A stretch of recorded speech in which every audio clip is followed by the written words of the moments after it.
บอสโจสุดภาคภูมิใจปราบปลื้มที่ได้ส่งลูกคนนี้ถึงฝั่งฝันอีกหนึ่งคน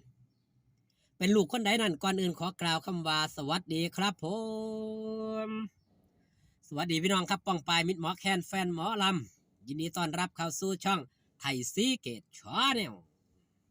สวัสดีไปยังแฟนคลับ FC ลาดหน่อยอุ้งอิงแฟนคลับ FC สาวหน่อยเพชรบันแพงสู้ขู่สู้คนเด้อครับเด้อคลิปนี้สิมาว่าฮอดจอดถึงครับเรื่องราวความปราบปลื้มความภาคภูมิอกภูมิใจของบอสโจ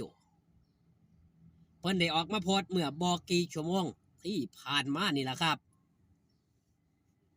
ออกมาโพสต์แนวไหนครับสร้างคนสร้างงานสร้างอาชีพดีใจกับลูกเต้า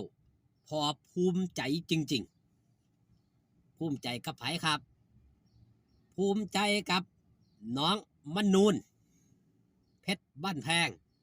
ถ้าเว้าถึงว่ามนูนเพชรบ้านแพงหลายผู้หลายคนผมเชื่อว่าหลายคนสิบ่ค่อยฮู้จักแต่ว่าอีกชื่อหนึ่งก็คือมานะลำเพลินโชว์หรือว่าตะกี้แต่ก่อนกับมานะเพชรบ้านแพงลูกอีกหนึ่งคนที่เกิดจากหยังครับจากแก๊งปลาลูกคอกที่บอสโจได้ไปฮับเอากับบ้านกับซองไปกับเสียนุ่นไปกับลาน้อยอุ้งอิงพร้อมกับออกซิงเกิลให้นั่นก็คือเก็บคำพอห่อใส่กระเป๋าพี่น้องหลายผู้หลายคนก็คงจะจำได้ดีย้อนไปเบิ่งคลิปเก่าๆครับอยู่ในกระท่อมหลังบ่อใหญ่อยู่กับปู่กับย่าบ่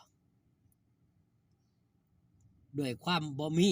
ได้ไปตะเวนหารับจ้างไผจ้างงานไปเบิดเอาสุบองสุบอนเป็นเด็กน้อยอีกคนหนึ่งที่มีความคิดเป็นพลังบวกสมกับที่ลาน้อยอุ้งอิงนี่ไปเอาครับไปฮับเอาเพราะช่วงนั้นลาน้อยอุ้งอิงบ่มีหมู่ที่อายุรุ่นเล่าข้าวเดียวกัน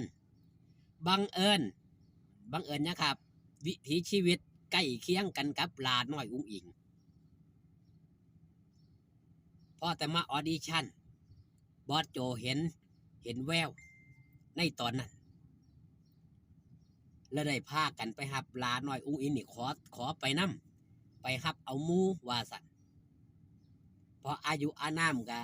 รุ่นเล่าข้าวเดียวกันกับลาน้อยอุ้งอิงห่างกันก็แค่เดือนแค่นั้น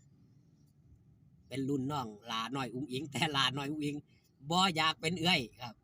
ลาน้อยอุ้งอิงก็ยังเป็นเด็กน้อยคือเก่าคือเดิมความสำเร็จยังครับจะหลังจากสร้างบ้านเป็นที่เสร็จสับเรียบร้อยขึ้นบ้านใหม่ไปแล้วที่บอสโจภาคภูมิใจกับน้องมานะลำเพลินโชว์ณปัจจุบันนั่นก็คือได้ไปออกรถตู้ใหม่ป้ายแดงออกบ่ออกธรรมดาครับออกเงินสดเก็บหอมรอมริบจากการไปออกงานมาหลอกมาไล่จากพ่อหักแม่หักเก็บอดออมเอาไว้สะสมเอาไว้ซื้อรถตู้คันใหม่ป้ายแดงด้วยเงินสดถือว่าเป็นผู้แรกครับผู้แรกที่อยู่ในวงการหมอลองหมอลำซื้อรถเงินสดมาอยู่สาวน้อยเพชรบันแพงอยู่ในสังกัดสาวน้อยเพชรบันแพงว่าสันทะ3 ปีพอน้องมะนะนี่มาที่หลังหลานหน่อยอุ้งอิง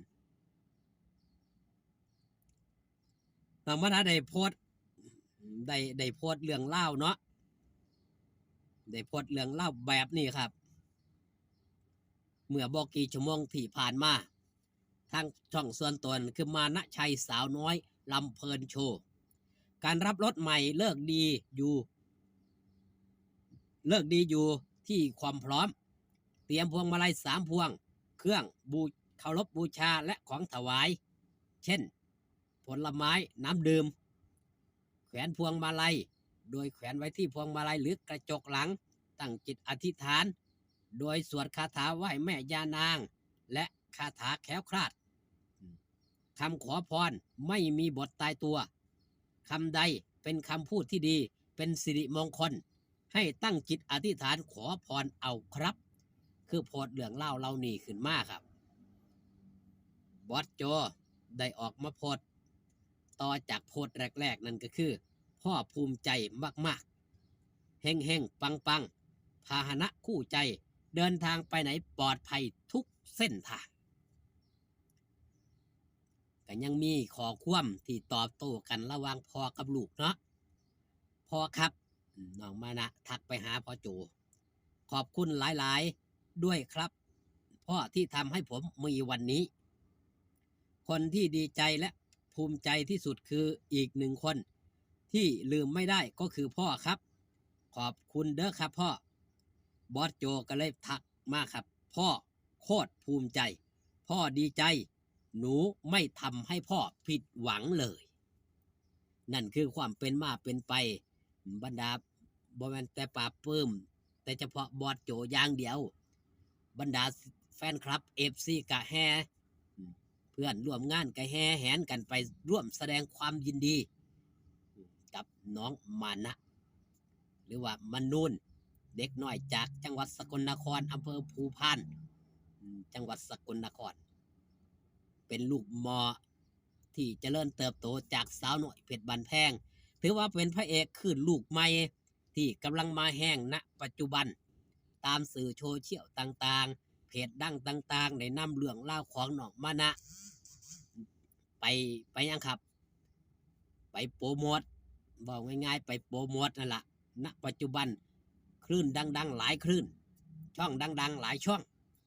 นำเอาเรื่องราวของน้องมานะนี่ไปลงครับถือว่าเป็นพระเอกอีกคนหนึ่งที่น่าจับตามองขอบคุณพี่น้องครับป้องปายมิตรหมอแค้นแฟนหมอลำที่ได้เข้ามาเบิงที่ได้เข้ามาแย่งนะครับเด้อเป็นกำลังใจให้กันละกันครับผู้ที่เพิ่นประสบผลสำเร็จนั่นก็คือคนที่คิดดีทำดีพูดดีตามที่บอสโจเพิ่นไว้ว่าไว้นั่นแหละครับวันเวลาเป็นตัวจัดสรรสิ่งดีๆคิดดีทำดีสิ่งดีๆก็จะตามมาขอบคุณพี่น้องหลายๆผู้หลายๆคนที่ได้เข้ามาเบิงที่ได้เข้ามาแย่งให้กำลังใจทางช่องไทยซีเกตชาแนลมื้อแรงอย่าลืมอย่าพลาดครับไปพบไปพ้อกันกับสาวหน่อยเพชรบันแพงลาดหน่อยอุ้งอิงพร้อมทีมงานชาวคณะที่อำเภอยางชุมน้อยจังหวัดศรีสะเกษคลิปนี้ฝากต้อนเอาไว้แต่เพียงสำนึกอยู่ดีมีแห้งพอกันคลิปหน้าสบายดีครับผม